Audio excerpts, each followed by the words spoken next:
Hello and welcome. Let's chat for a few minutes about Delphi, A History of the Center of the Ancient World by Michael Scott, which I recently finished reading. And following this chat, as usual, I will touch base on what I am currently reading as well as some potential future reading plans.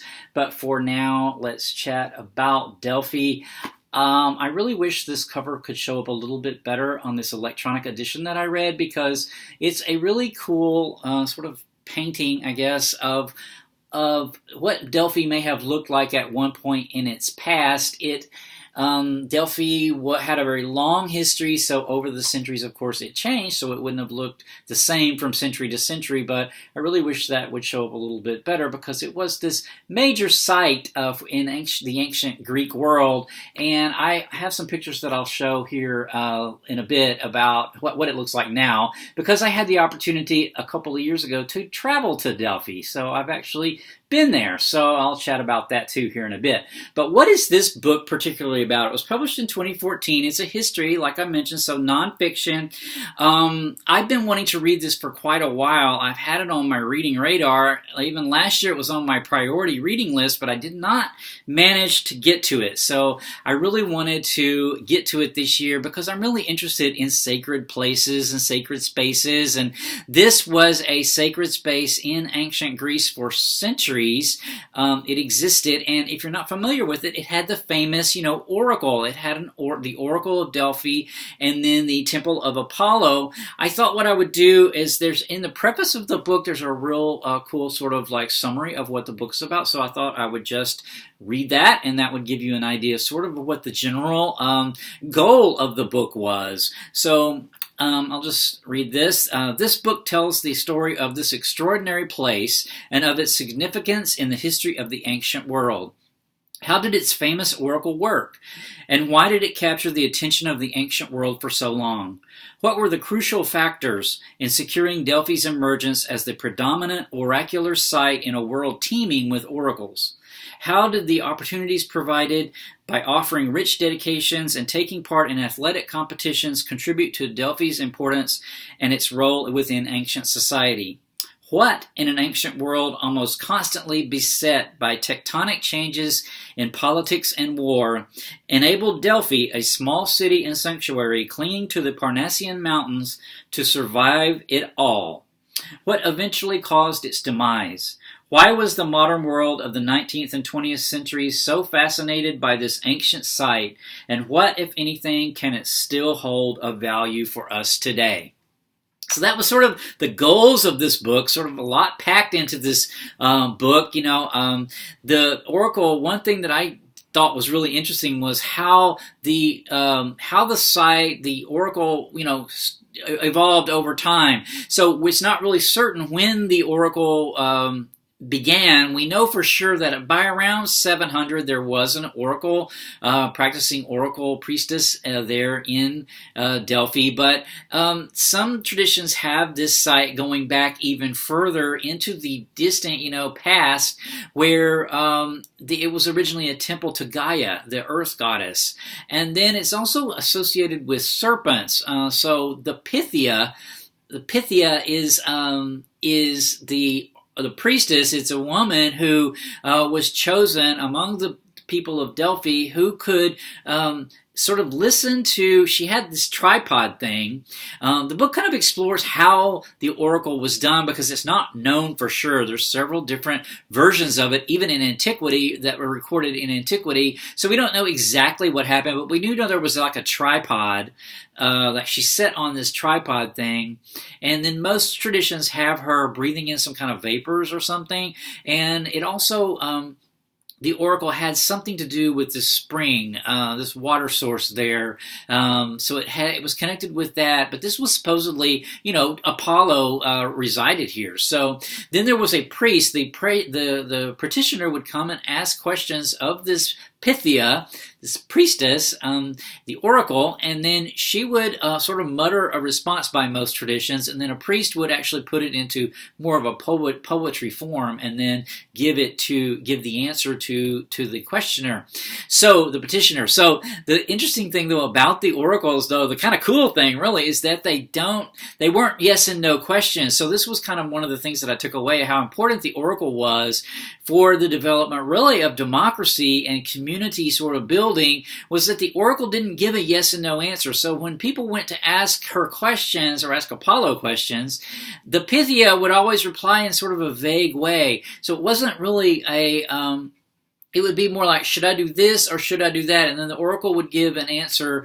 that would need to be taken back then to a group and a decision made. So this book sort of makes the point that the oracle wasn't so much of a fortune teller as she was sort of a management consultant, because she sort of frames the question that then the community, the town or whoever, the city, would have to debate on what the proper interpretation was, because the interpretation was actually left up to really the individual. One of the oracles that survives, I think, an example of this would be, it was a Roman general, I think, so it was during the Roman era, and he asked about something about this war, what should he do in this war that was going on, and she said, the Pythia responded, this war doesn't concern you.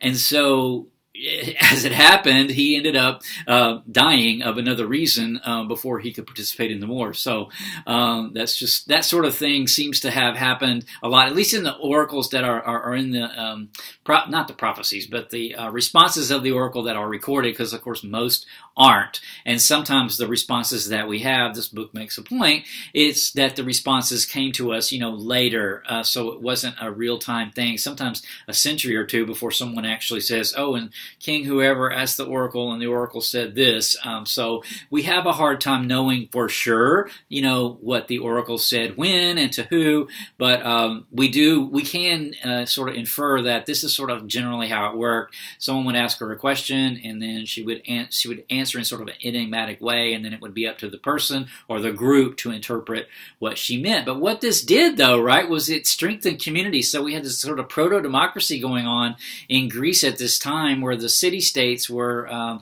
some of them, democratic, or had democratic sort of institutions where they would make decisions by consensus. So anyway, that was sort of cool to think about on that level. Another thing that I wanted to mention was about how the oracle, how important that I took away from the book was how the oracle performed this role of a central sort of national focus. So the Delphi was sort of an independent city. It wasn't under the control of any of the other main city-states. It had this group called, and I'm probably going to mispronounce it, Amphictyony, I think, where this group made decisions for Delphi that was sort of kept it in the neutral space. And so all the city-states of Greece, and connected, it's not just Greece, but places connected to the Greek world of the time, would put dedications when something happens, like a victory in war, victory in battle, or some other thing happened that they wanted to commemorate. They would put a dedication, and that is a lot of what you're seeing here, is you're seeing the different dedications of the different city-states. So Athens had a treasury there. They would put, valuables, really a lot of wealth, and really ornate, beautiful works of art and things. They actually competed with each other for monuments and dedications and what would be the most beautiful. So yeah, but this space, so Delphi actually acted as this sort of canvas where all of Greece and all of the Greek world of the time could come in and sort of tell their story. And it wound up sort of creating, their narrative, because Delphi was recognized by everybody as being sort of a sacred place, right? That had a sort of sanctuary that couldn't be interfered with. It did a few times have get involved in, for example, overrun by, I think at one point, Gauls, but different people sacked it. I think I'm not sure if the Persians ever did or not, but anyway, different groups actually carried away some of its treasures off at various times. But for the most part, it stayed pretty intact all the way up through. It started to decline at the beginning of the ADs. So, like I said, this book really basically starts at around 700 BC,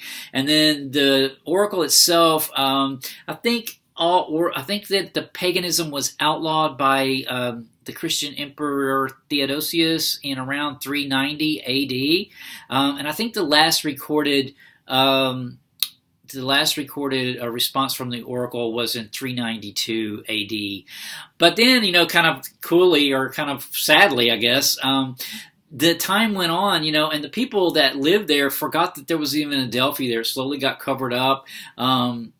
When there was another village on it. So by the time the 18th century rolls around, where there was this renewed interest in Delphi, well, actually it started in the Renaissance, but it really got going around the 18th century and 19th century, where archaeology was being born and whatnot, that the village was then moved and Delphi was uncovered again. So before I completely run out of time, I did want to show a couple of pictures we made this, when we went to Greece, we made this kind of book. You can do this thing online, send them pictures.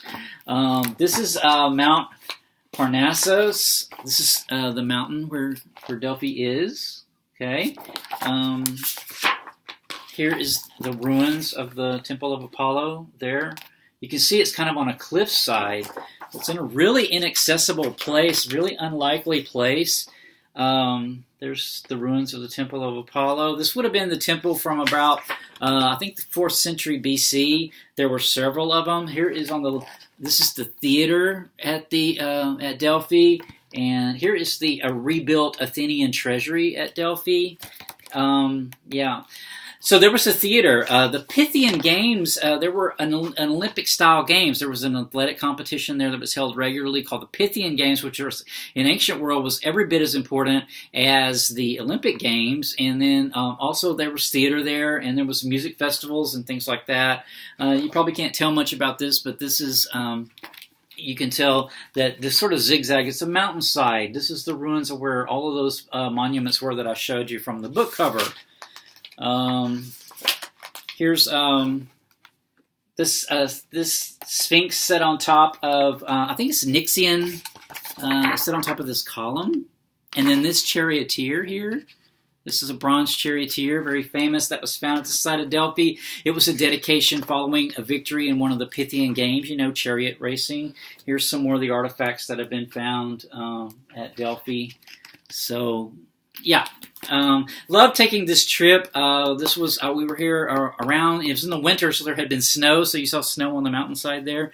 But yeah, I'm fascinated by Delphi. I think it's so cool that it was for centuries was such a sacred space, and then how it can people can forget. That really showed me, the impermanence of history, and how everything, no matter how big and important it seems, after several centuries, we never know really what's because history's currently churning, right? And so even what's once something like Delphi can eventually be covered completely over and forgotten, as it was until basically the 19th century. So, all right, well, I want to sort of end the talk on Delphi with this last quote from the book. The imagination of every man who recognizes what modern civilization owes to ancient Greece is stirred by the name of Delphi, as by no other name except that of Athens. Delphi will be forever one of the sacred seats of the life of the human race. That's from the Circular of the Archaeological Institute of America from May 11th, 1889. And I thought that was a really cool, kind of beautiful quote. Delphi will be forever one of the sacred seats of the life of the human race. So, yeah, so glad I got it read and found it so interesting. So, what I am reading now, I've actually just finished Rosshalde by Hermann Hesse, so I'll have a book chat coming up on that. I am currently reading, I'm reading The Day the Sun Died by Yan Lianke, which is really cool. This is about takes place over the course of one single evening and night where in this Chinese village, everyone starts sort of sleepwalking and acting out their dreams. So kind of cool. I'm about a third of the way through, so should be done with it fairly soon. I also have an opera chat coming up as well as a book to film chat. So stay tuned. Lots more coming up. Take care. Bye.